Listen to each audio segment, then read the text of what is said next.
This is BBC World.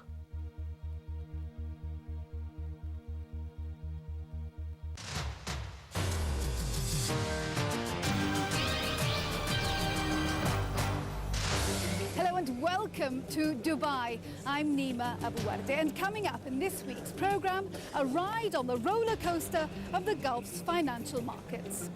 Have they peaked? After their spectacular rise, they've started to fall. So is the boom over? Plus, what's really driving this market? We spent a day on the floor to find out who's buying, who's selling, and why. Everyone is selling their cars just to come to here to make some money. And find out where the smart money's going, who's profiting in the downturn. You only need to look at the board and at the faces of the people around me to see that not all is well on the Gulf's financial markets. Traditionally, the summertime is when traders focus on their holidays. But this year, many of them are still here worried about their investments. After phenomenal gains over the last 6 months, many of the region's markets have taken a downward turn. So is this the end of the boom? Jackson Hewitt reports.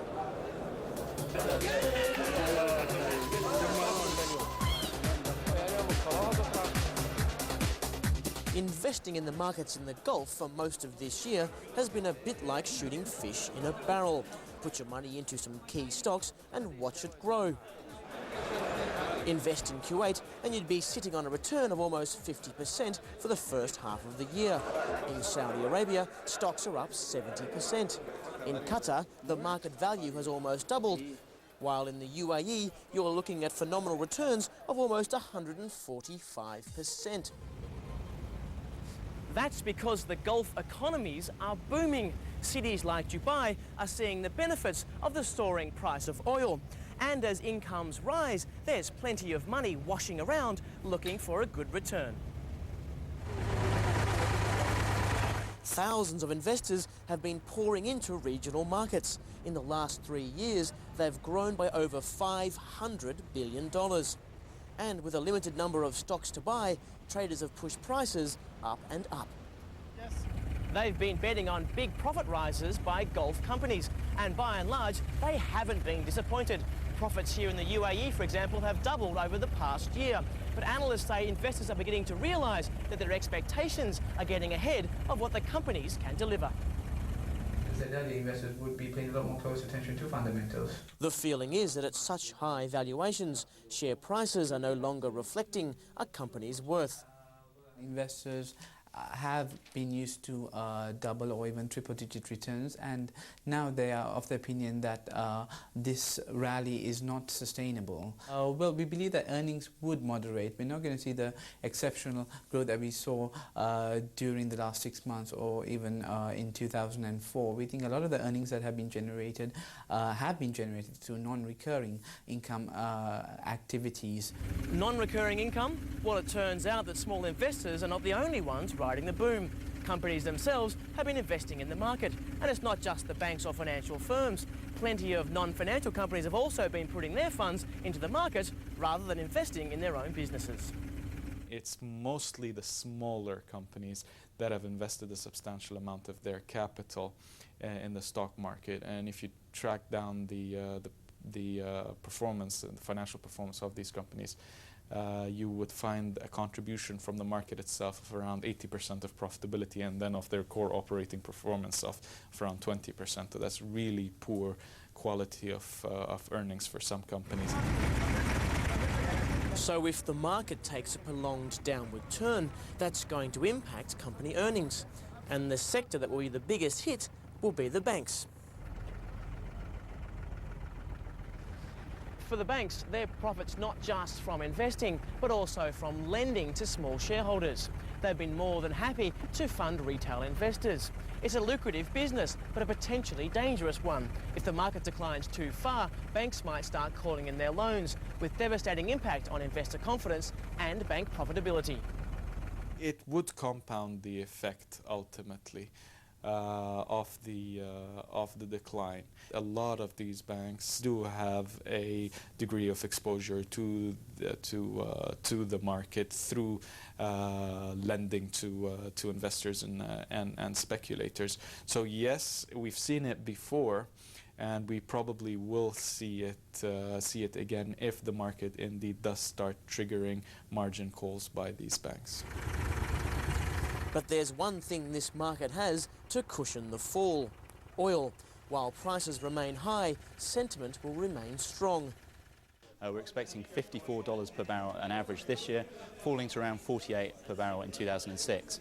That means that oil revenues this year should total around $250 billion, $200 billion next year. That's almost the equivalent of all the GCC countries' combined GDP. So there's still going to be a lot of money coming into the markets and economies going forward. So where will the money go? The sharpest falls have been in the powerhouse markets of Saudi Arabia and the UAE.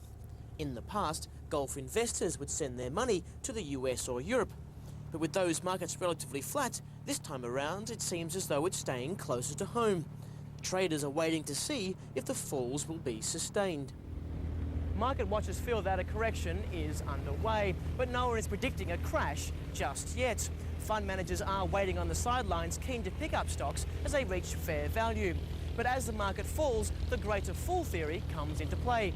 No one wants to be left holding on to stocks they can't sell.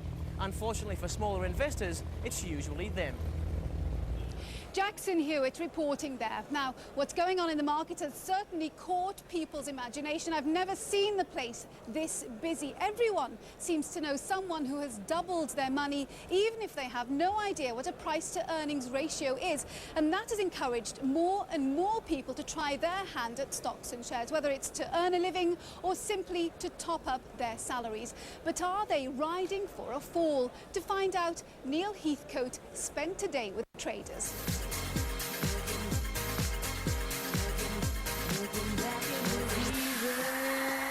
10 a.m. and investors gather on the floor of the exchange. Never have so many people spent so long staring at so many screens. Rashid Al-Dabous has traded on these markets for more than 4 years, and he's amazed at the number of new people who've flooded in since the boom started.